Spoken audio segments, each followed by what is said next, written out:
to Digital Mastery, Strategies for Corporate Leaders. I am Awoyemi Awoyoko, and as usual, I'm thrilled to have you here for episode 8, Cybersecurity. And today we are tackling a critical topic that many businesses underestimate when embracing digital transformation. That is cybersecurity. As organizations invest in cloud computing, AI, automation, and the likes, they often focus on the efficiency and scalability these technologies provide. However, with every new technology comes a new attack surface for cyber criminals. Cybersecurity must be embedded into every phase of digital transformation, not treated as an afterthought. Cybersecurity in digital transformation is not just about protecting IT systems. It's about securing the entire business ecosystem: customer data, financial transactions, intellectual property, and critical infrastructure. In this episode, we will explore the essential cybersecurity strategies that every business leader must understand, including 1. Why cybersecurity must be embedded into digital transformation from the start. 2. The most common cyber threats facing modern enterprises. 3. Global examples of cyber attacks and lessons learned. 4. Best practices for building a resilient cybersecurity framework. And then lastly, how organizations can foster a culture of cybersecurity awareness. To bring these insights to life, we will step into a live panel session at the Global Cybersecurity and Digital Resilience Summit. Guess who is there? Mary, a senior consultant at Amogate, which is a management consulting firm that specializes in digital transformation, among other things. She interviews Anne, a senior executive leading digital transformation at Hypothetical Limited, who recently dealt with a major cyber attack during her company's transformation journey. Let's join them now. Live at the Global Security and Digital Resilience Summit, a packed audience of CIOs and business leaders, and Mary stands as the moderator while Anne is the chief speaker. Mary asks Anne, cybersecurity is often treated as an afterthought in digital transformation. Can you take us back to the moment your organization realized it had a cybersecurity problem? Anne smiled grimly. Mary, it was a nightmare. We had just completed a massive cloud migration project. It was supposed to be a game changer for us, enabling remote work, boosting productivity, and leveraging AI for deep customer insights. Everything seemed perfect until it wasn't. One morning, our entire customer service system went offline. Calls weren't coming through, emails bounced, and our website was completely inaccessible. At first, we thought it was a technical glitch, but within hours, we realized the truth. We were under a ransomware attack. Our customer data was encrypted, and hackers demanded $5 million in Bitcoin to restore access. Our systems were locked, and operations ground to a halt. Customers began losing trust, and social media exploded with complaints. That was our wake-up call. We had invested heavily in digital innovation, but we had neglected digital protection.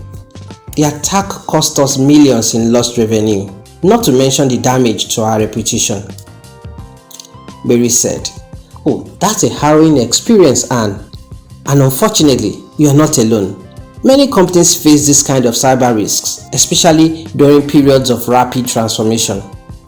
Let's dive deeper into the threats organizations should be prepared for."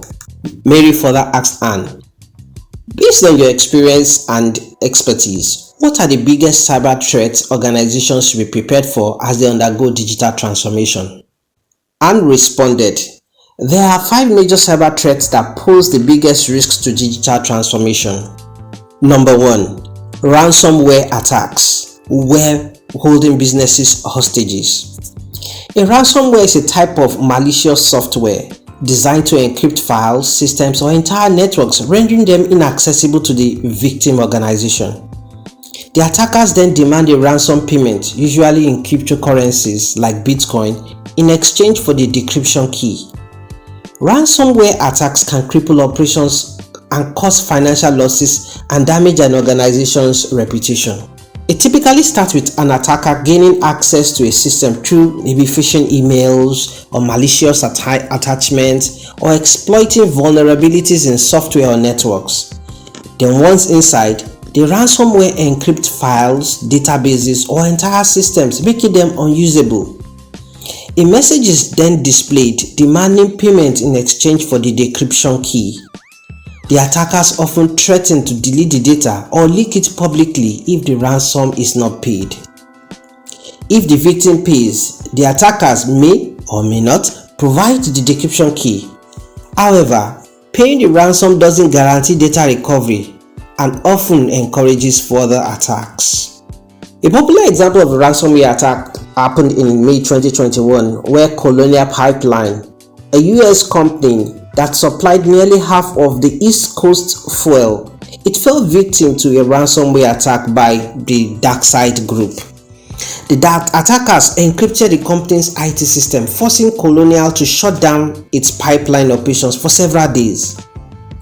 The attack primarily targeted the company's billing infrastructure. However, the oil pumping systems remained operational, but the inability to bill customers was cited as reason for stopping operations. The company was said to have shut down the pipeline as a precaution, citing concerns that hackers might have accessed information enabling further attacks on vulnerable infrastructure. This led to widespread fuel shortage, panic buying, economic disruption.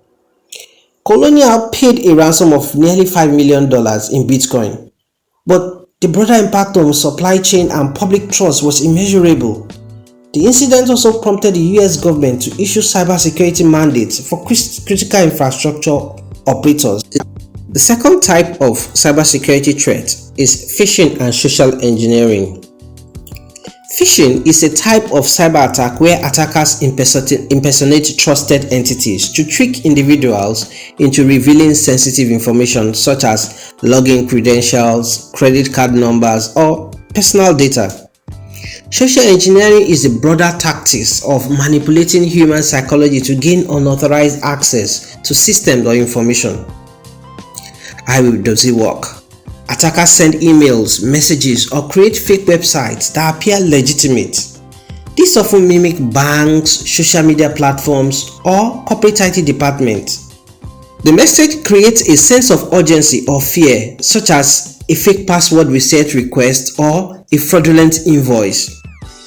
Victims are tricked into clicking malicious links, downloading malware, or entering sensitive information into fake forms. In email phishing, mails can be sent to thousands of recipients, hoping a few will fall for the scam. In spear phishing, targeted emails are tailored to specific organizations or individuals, often using their personal information to appear credible. We also have voice phishing or vishing, where attackers impersonate trusted entities to extract information over the telephone. Just like we have over the telephone, you also have using SMS, and it's called smishing, SMS phishing. An example of this happened with Twitter in 2020, where hackers used spear phishing to target Twitter employees and convince them to share credentials for internal tools. With that, the attackers were able to gain access to high-profile accounts like Barack Obama, Elon Musk, posting a Bitcoin scam that netted over $100,000. The third type of cybersecurity threat is insider threats. Insider threats involve individuals within an organization, be it employees, contractors, or partners, who misuse their access to steal data, sabotage systems, or inadvertently cause harm. These threats can be malicious, intentional, or accidental. In this type of attack, insiders use their legitimate access to systems or data for unauthorized purposes, such as stealing intellectual property or leaking sensitive information. Sometimes you also have disgruntled employees that may intentionally disrupt operation by deleting files, altering data, or even introducing malware.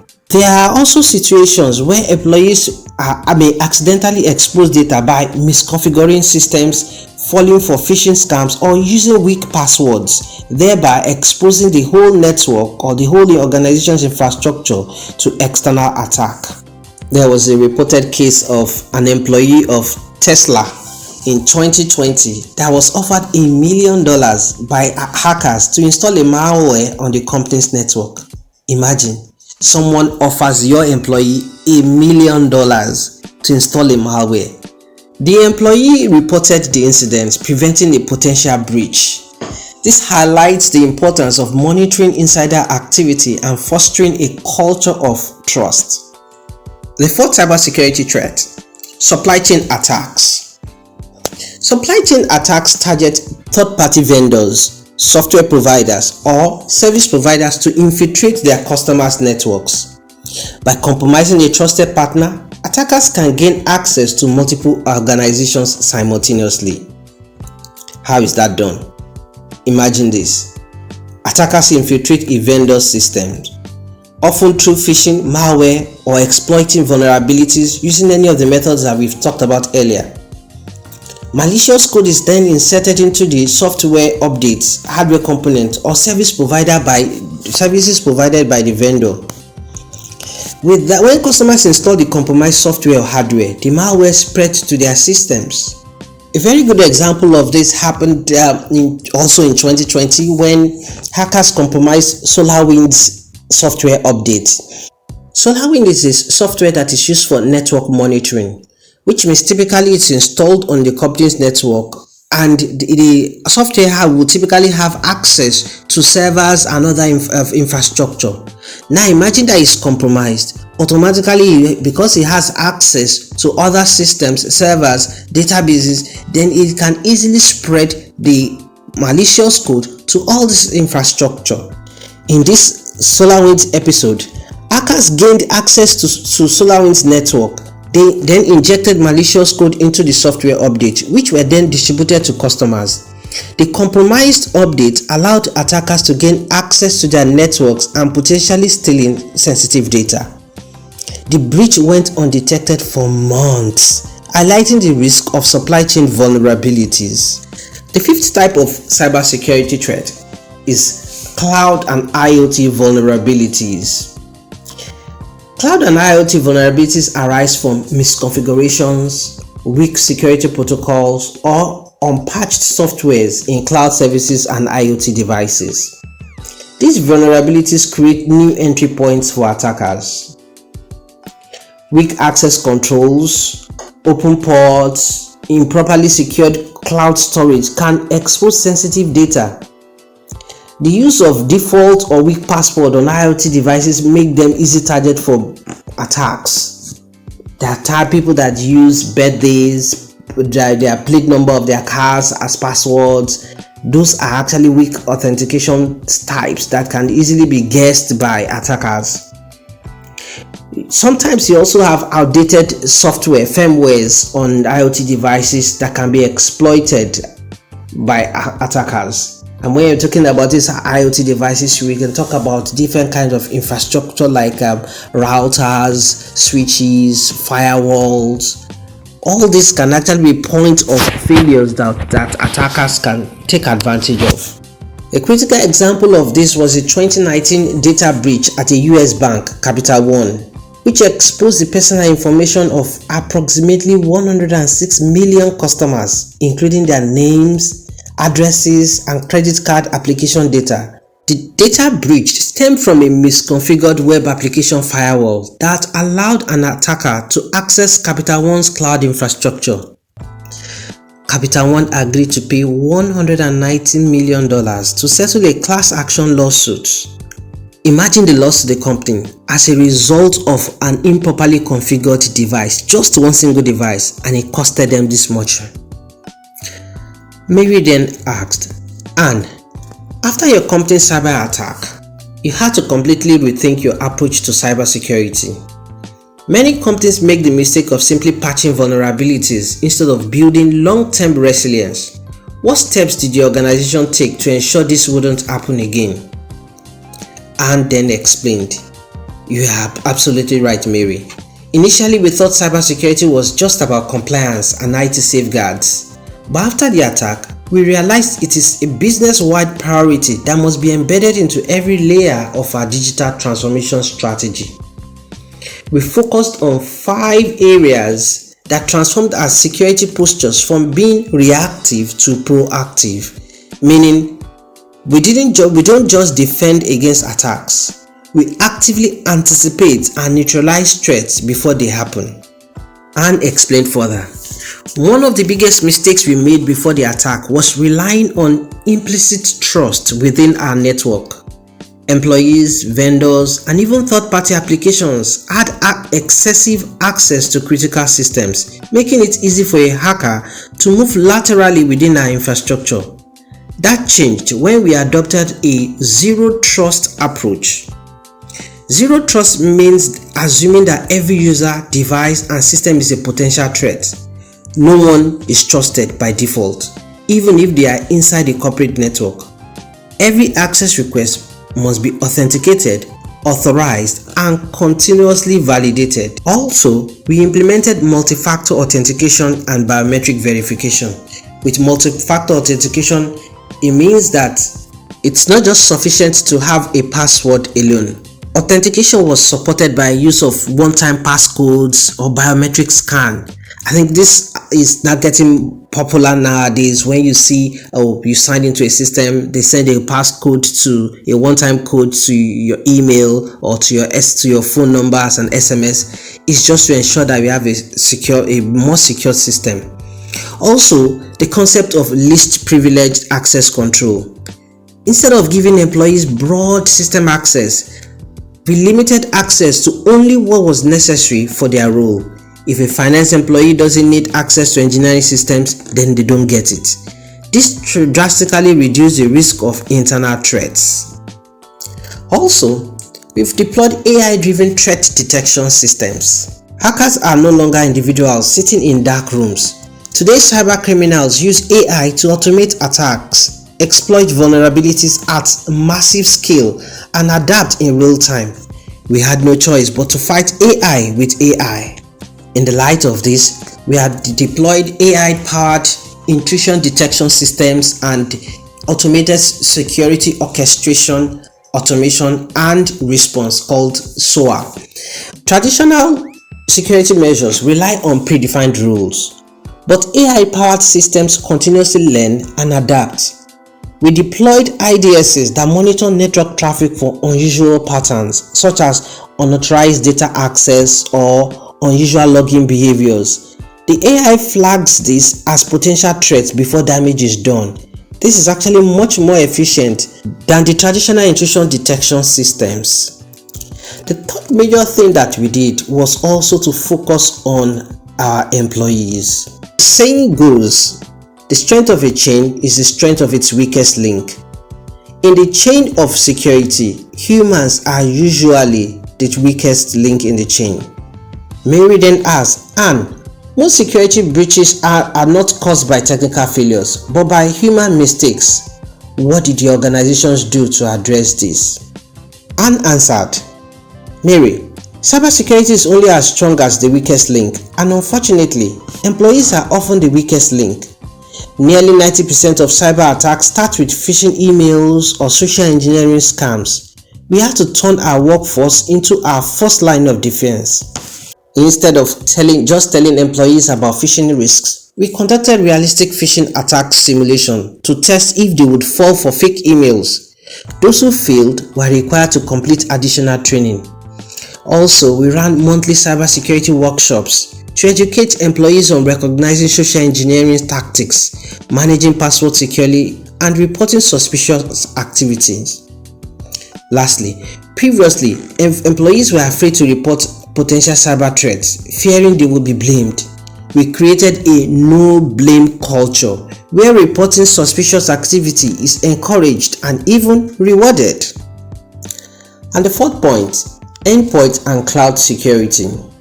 Mary asked, with more employees working remotely and using personal devices, how did your company secure its endpoints? And responded, remote work expanded our attack surface, making security even harder to manage. We had to ensure that every device, whether in the office or at home, was protected. Ensured that all sensitive data is encrypted at rest and in transit, and ensuring that even if stolen, it remains unreadable. Also, employees accessing corporate data from personal devices had to install security software that enforced password policies, encrypted their data, and allowed remote wiping in case of a theft. Lastly, Mary asked, no organization is 100% immune from attacks. How did you prepare for future incidents? And responded, we adopted a mindset that cyber attacks are not a question of if, but when. That meant developing a cyber resilience playbook to minimize damage and recover quickly. With that, we conducted regular cyber attack simulations to test our response plan and ensure every department knows what to do in case of a breach. We also built a 24/7 cybersecurity incident response team that can react to threats in real time, reducing downtime and limiting financial impact. As we wrap up today's discussion on cybersecurity and digital transformation, one thing is absolutely clear. Cybersecurity is no longer just a technical issue. It's a fundamental business priority that affects every aspect of an organization, from customer trust to financial stability and long-term resilience. For the leadership of an organization, cybersecurity must be built into their digital strategy from the very beginning, not as an afterthought. Neglecting it can lead to catastrophic financial losses, reputational damage, and legal consequences. But when done right, a strong cybersecurity foundation enables innovation, growth, and customer confidence. Here is a summary of the major points. 1. Cybersecurity is a business priority, not just an IT function. Many executives still see cybersecurity as something for the IT team to handle, but in reality, a breach doesn't just impact servers and systems. It can cripple operations, erode customer trust, and even put an organization out of business. Executives must champion cybersecurity at the highest level and ensure that security is embedded into the corporate strategy, risk management, and boardroom discussions. Modern threat demands modern defenses. Zero trust security assumes that no user, device, or systems can be trusted by default. AI-powered cybersecurity tools can detect and neutralize threats before they cause harm, and real-time risk management ensures that vulnerabilities are patched before hackers can exploit them. Lastly, technology alone is not enough. Employees must be the first line of defense. Regular training, phishing simulations, and fostering a culture of cybersecurity awareness are very essential. As cyber threats become more sophisticated, businesses must continuously adapt, invest, and innovate in cybersecurity also. AI-driven threat detection, quantum-safe encryption, and global cybersecurity collaboration will be the next frontiers in protecting digital ecosystems. For organizations embracing digital transformation, the choice is clear. You can either make cybersecurity a priority today or deal with the consequences tomorrow. The most successful companies will be those that proactively invest in security as a business enabler, not just a defense measure. That is it on today's episode. I do hope you found it informative and interesting. You can join the conversation on our ArmorGate YouTube, LinkedIn, Facebook, and Instagram pages. You can have opportunities to ask questions and seek clarifications on the discussion. In our next episode, we will be discussing future trends in digital transformation. Do subscribe and follow us on our social media channels so that you can be notified of new episodes as well as other amazing programs from ArmorGate. See you next time. Until then, stay innovative, stay digital.